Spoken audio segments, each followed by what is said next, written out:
Hey, hello everyone, welcome to my channel. In this video, I will be covering a few questions from the chapter Light, Reflection and Refraction, which were asked in the previous year. So let's get started. The question says, study the figure in which the path of a ray of light going from medium 1 to medium 2 is shown. Okay, let's study. We have medium 1, we have medium 2. This line is called as the interface between the two mediums, and an incident ray is shown over here. At this point, it gets refracted as it enters the medium 2. And at this point, there's a normal shown over here by a dotted line. Okay. Uh, we'll observe something else here, which I can see that the refracted ray is bending. It is bending towards or away. It's clearly visible. The light ray is bending away from the normal. So this refracted ray is not going towards the normal. It is going away from the normal. So I'll just write here away, bending away. This is my observation. Now I'll start reading the question. Number one, out of the two media, medium 1 and medium 2, in which is the speed of light more? Okay. So to answer this question, let's first understand the concept. This topic is from uh, the topic refraction phenomena in your textbook, and where a glass slab example is given to you. I'll just quickly recall that. There's air around and we have a glass slab. Uh, Air has a refractive index and I've used mu A over here. Glass has a refractive index mu G. We know that the refractive index of air is less than refractive index of glass. So therefore air is called as a rarer medium and glass is a denser medium. Okay. Now let's observe what happens here. When the light ray enters from a rarer medium into a denser medium, it gets refracted and the light bends towards the normal. This was the original path. This would have been the original path, but it bends towards the normal when it enters from a rarer to a denser medium.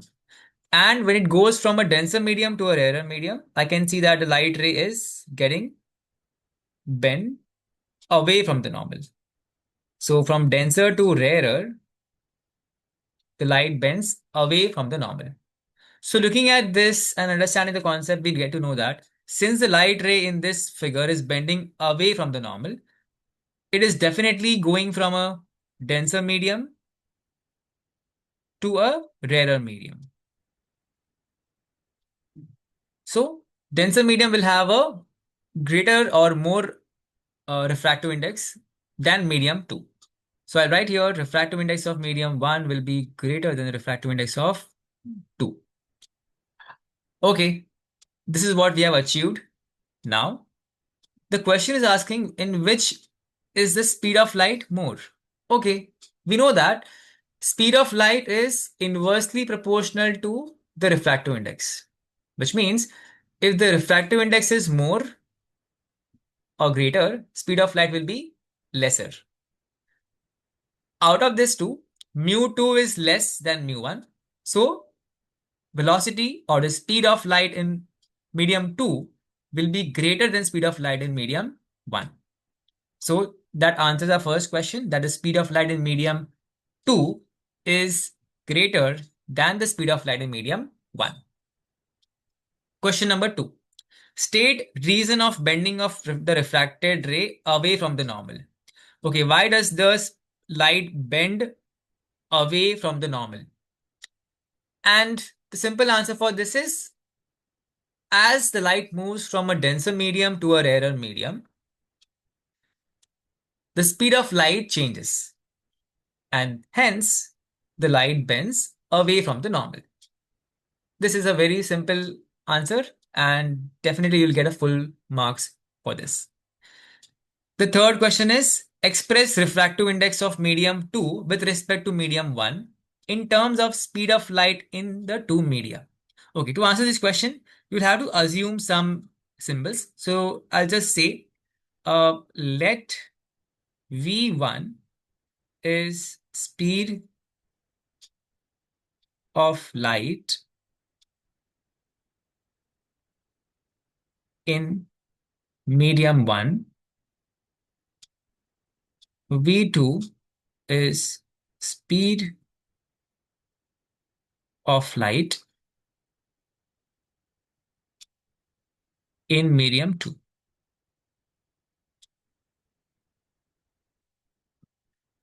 Now we know that speed of light is inversely proportional to the refractive index. Or I can write the same thing as refractive index is inversely proportional to speed of light. Okay. So refractive index of medium 2 with respect to 1 will be equal to refract the speed of light in medium 1 divided by speed of light in medium 2. So because I'm finding the refractive index of 2, medium 2, its speed of light will come in the denominator because they are inversely proportional. And that's how we can write refractive index of medium 2 with respect to medium 1 as V1 upon V2. This will be your answer. I'll give you additional uh, understanding of how to write refractive index of 1 with respect to 2. So again, you can use the same analogy. Refractive index of medium 1. So I'm finding refractive index of medium 1. So its speed of light should come in the denominator because they are inversely proportional. And so the remaining, that is V2, will come in the numerator. That's how you find the refractive index of medium 1 with respect to medium 2. So yeah, guys, this was the answer to this question. It was pretty easy. Let's move on to the next question.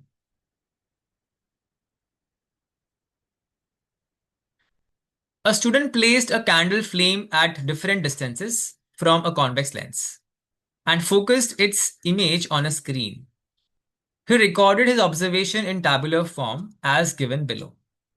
So, few things that you should note while you're reading is number one, the lens is a convex lens, focused its image on the screen.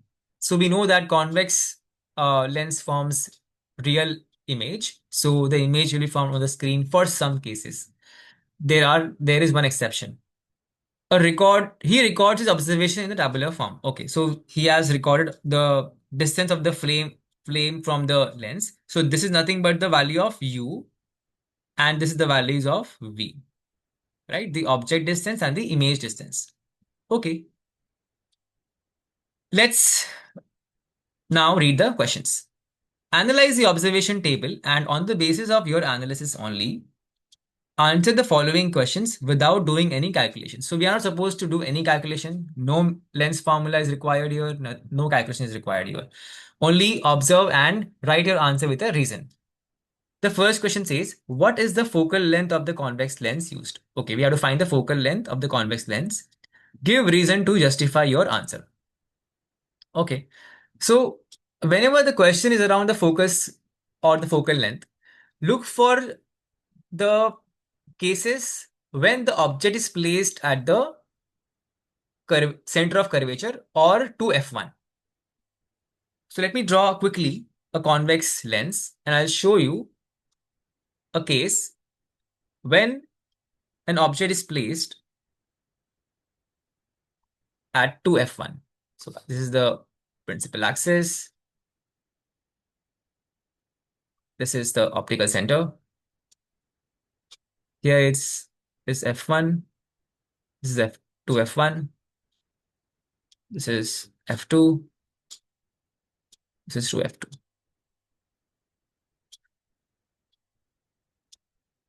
So the concept is if I place the object at the center of curvature of or 2f1, we find that when I take two rays, one parallel to the principal axis, it gets refracted and passes through the focus. So this is the first ray.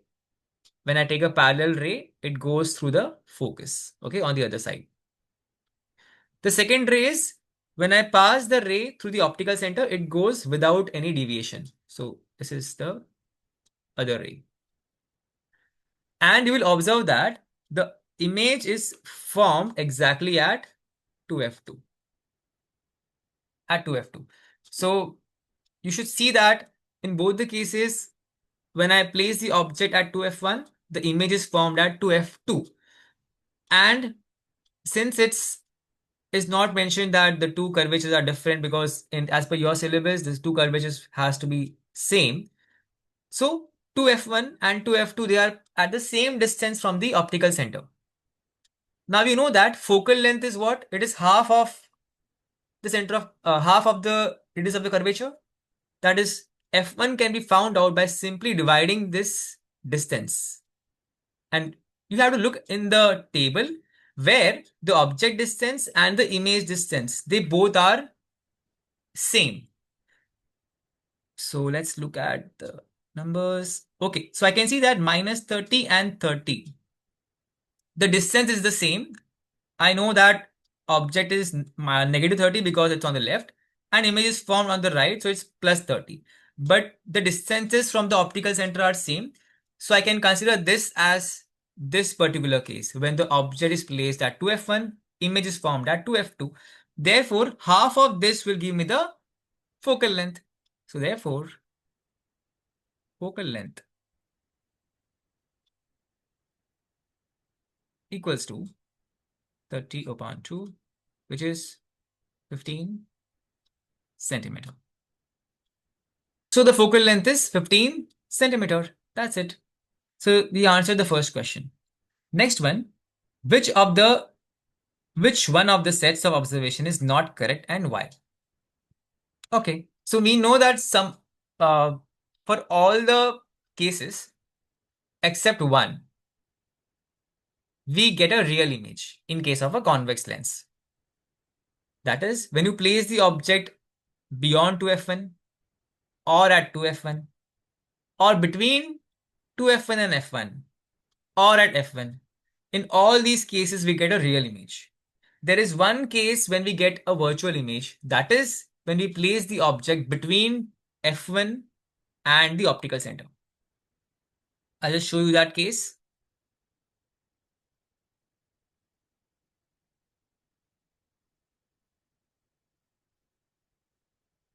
It's 2f2.